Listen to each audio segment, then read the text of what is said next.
You probably thought the Boondocks was just another funny cartoon. A few jokes, some wild satire, and a lot of Uncle Ruckus acting a fool, right? Nah. What Aaron McGruder gave us wasn't entertainment. It was a wake-up call. A coded message to Black America about how we've been lied to, distracted, and trapped. See, the Boondocks wasn't scared to show the uncomfortable truth about history. How Black history gets twisted, watered down, and packaged into bite-sized pieces for mass consumption. You think Black History Month is about empowerment? The Boondocks argued it's about control. You think BET was ever designed to elevate Black voices? McGruder said it was a tool to dull them. The scary part? He wasn't lying. Think about how history is taught. In school, they gave us Rosa Parks sitting quietly, Martin Luther King Jr. dreaming peacefully, and Malcolm X turned into a symbol of too much anger. They don't tell us about COINTELPRO targeting Black leaders. They don't talk about economic sabotage in Black communities. And they sure don't talk about how Black culture gets mined for profit while Black people stay broke. That's what the Boondocks exposed, over and over, through Huey Freeman, the voice of reason no one listens to, through banned episodes like The Story of Jimmy Rebel, where racist propaganda gets a glossy makeover, and through satirical storylines that make you laugh until you realize, damn, this is real life. So what are we doing here? This isn't just a nostalgia trip. This is about decoding the Boondocks to pull out the blueprint Aaron McGruder left for us. Over the next 25 minutes, we'll break down how the show called out, the media's role in keeping Black folks poor and powerless, the erasure and rewriting of Black history, the psychological games that turn consumers into commodities. We'll look at Huey as the historian they silenced, Riley as the product of media programming, and Granddad Robert Freeman as the old-school mindset stuck in survival mode. And most importantly, we'll ask the hard question: how do we break out of the narrative traps they set for us? Because make no mistake, they're still setting them. Every viral trend, every toxic reality show, every algorithm feeding you content designed to pacify, not empower. This is the video that challenges you to stop scrolling mindlessly and start thinking critically. Because here's the truth. If you don't control the narrative, somebody else will. And they'll sell you back your own culture, your own history, at a premium. The Boondocks wasn't ahead of its time. It was right on time. We just weren't ready to hear it. Yo! If this is hitting already, hit that subscribe button. We decode the real game hidden in the culture every week. Stay sharp. Let's talk about the episode BET didn't want you to see. The one Cartoon Network tried to bury. The one that made so many people uncomfortable they pulled it from rotation. I'm talking about the story of Jimmy Rebel. This wasn't just satire. It wasn't even about pushing buttons. It was about exposing how racism, in all its ugly forms, keeps getting repackaged as entertainment. Huey knew it, Aaron McGruder knew it, and if you were paying attention, you knew it too. Jimmy Rebel was a parody of those old racist country singers who built careers mocking Black people. But it's bigger than music. It's about how an entire system sanitizes bigotry to make it palatable. Think about it. How many times have we seen films, commercials, or award shows with subtle digs at Blackness, but they wrap it in comedy, in culture, in just a joke? That's how propaganda works. It doesn't scream in your face. It whispers repeatedly until you laugh along. Now here's the cold part. When Magruder created Jimmy Rebel, it wasn't far-fetched. Even today, there are songs, memes, and edgy humor circulating that normalize racial stereotypes. The difference is, in the Boondocks, it's so exaggerated that it forces you to confront it. No excuses, no, maybe they didn't mean it that way. But BET, they didn't like that mirror pointed at them.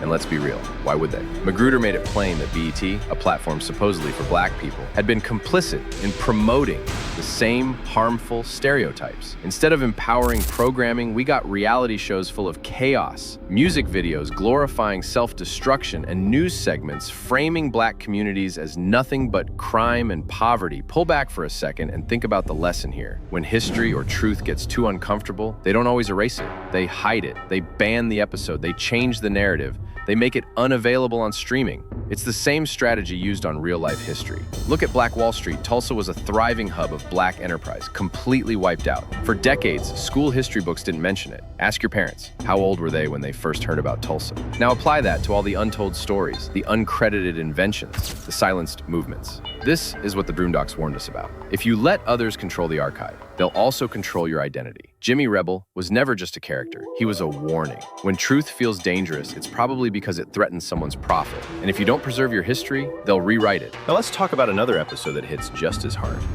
The Block is Hot. Riley can't understand why he should care about Black History Month. To him, it's boring. It's repetitive. It feels disconnected from his reality. And honestly, he's not wrong. This is where Magruder's genius shines. Through Riley's confusion and sarcasm, he critiques how Black history is taught and celebrated. Once a year, schools wheel out the same few names: Martin Luther King Jr., Rosa Parks, Harriet Tubman. It's a loop of acceptable heroes, presented in the safest, most non-threatening way. Martin becomes a soundbite about dreams. Malcolm gets reduced to by any means necessary, without context. The Panthers? Barely mentioned. And economic revolutionaries like Marcus Garvey? Completely ignored. Why? Because a watered-down past produces a powerless future. If Black kids grow up thinking their history starts with slavery and ends with civil rights marches, they'll never understand the centuries of innovation, enterprise, and resistance in between. They'll never realize they're descendants of kings, builders, and thinkers. Huey knew this. That's why he constantly dug deeper. While his classmates were content with the surface-level lessons, Huey read the radical speeches, the declassified files, the real history that schools don't touch. He understood that knowledge is power. That's why he was dangerous, and why he was constantly ignored. Meanwhile, Riley absorbed what the media gave him: rappers, clout, and chaos. He's a product of what happens when you replace education with entertainment. Let's bring it home. Black History Month has become a marketing event. Corporations slap Pan-African colors on their logos, run MLK-themed sales, and call it a day. But where's the investment in Black education, in Black businesses, in dismantling the systems that created the need for a month in the first place? We need more than a month. We need ownership of our narrative. If we don't tell our own stories fully, with the pain, the victories, and the strategies, they'll continue to be rewritten as harmless folklore. Celebrate Black history, yes, but more importantly, build Black futures. Because history only matters if it informs what comes next. Let's talk about Gangstericious. On the surface, he's hilarious. A parody of the flamboyant, contradictory rappers we all recognize. But look closer and you'll see Magruder wasn't just mocking hip-hop culture. He was unpacking something much heavier. How Black icons, both real and fictional, are consumed, distorted, and then sold back to us, stripped of their original power. Gangstericious starts off as the stereotypical tough rapper. Chains, guns, money, and a hyper-masculine energy that feels untouchable. But behind the scenes, his life is chaotic. He's insecure, performative, and trapped in an image that doesn't allow growth.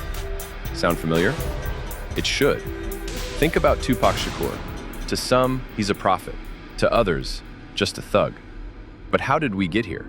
How did an artist who spoke about community, empowerment, and systemic oppression get reduced in mainstream memory to a bandana, middle fingers, and thug life tattoos? The truth is, Tupac was complex. He rapped about police brutality and single mothers, but also played into violent narratives, because that's what sold records. After his death, corporations and media picked apart his legacy, erasing the revolutionary, amplifying the chaos. Now his face sells everything from t-shirts to energy drinks, with little connection to the substance of his message. It's the same with Malcolm X. Once labeled as dangerous and divisive, he's now often quoted out of context on Instagram posts and corporate diversity training slides. But where's the conversation about his evolution, his rejection of materialism, his call for global Black unity?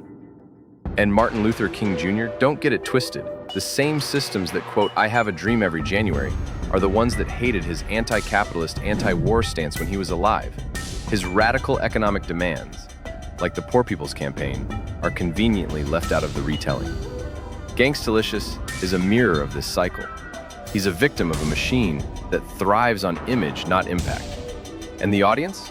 We're complicit. We buy the records. We share the memes. We elevate the persona and forget the person. If you don't tell your story, they will, and they'll twist it, until it no longer threatens the system. Now let's shift to Granddad, Robert Freeman. At first, he seems like comic relief, out of touch, self-absorbed, sometimes downright embarrassing. But there's a deeper sadness to Robert's character. He represents a generation of black elders who survived Jim Crow, economic exclusion, and cultural erasure, only to grow weary and passive in their later years. Robert lived through struggle, but internalized survival, not strategy. Instead of building, he settled. Instead of teaching, he often scolds. His trauma never healed, it hardened. That's why he clings to respectability politics. Don't cause trouble, just fit in. He's more worried about appearances than progress. But can we blame him? This was a generation taught to endure, not to thrive. They were conditioned to keep their heads down, to assimilate, to survive at any cost. And survival came at a price. A loss of cultural pride, a fear of challenging systems, and an over-reliance on working twice as hard for half as much. In the Boondocks, this is seen when Robert tries to distance himself from Huey's activism. He's not evil, he's tired, and that's real. Many black families today carry this dynamic. Elders who warn the younger generation not to rock the boat, while younger voices push for revolution. Now, layer on the media's role. Black elders, like Black history itself, are often portrayed as relics, out of touch, irrelevant, laughable. We don't hear their unfiltered stories. We don't get the uncut history of what they endured. Instead, their wisdom is ignored unless it fits a neat, non-threatening narrative. This is generational trauma in action. The pain isn't just physical or economic. It's psychological, it's cultural, and it's cyclical. Black history isn't just facts and dates.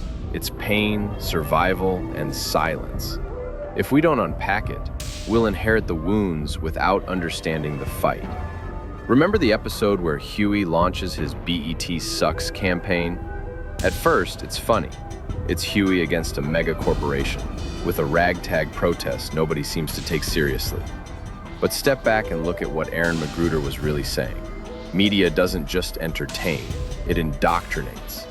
Huey knew BET wasn't just showing bad shows, it was shaping how a generation of black youth saw themselves.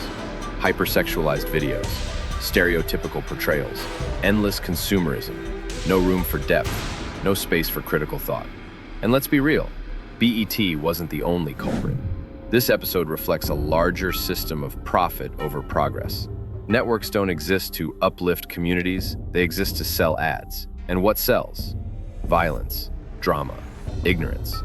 This isn't conspiracy, it's capitalism. Real-world example.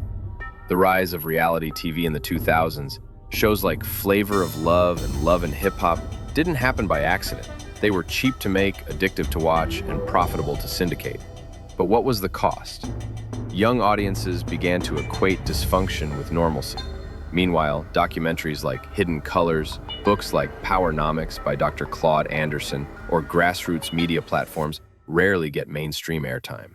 Why? Because they educate instead of entertain, and educated people are harder to exploit. Miseducation through media isn't passive, it's deliberate.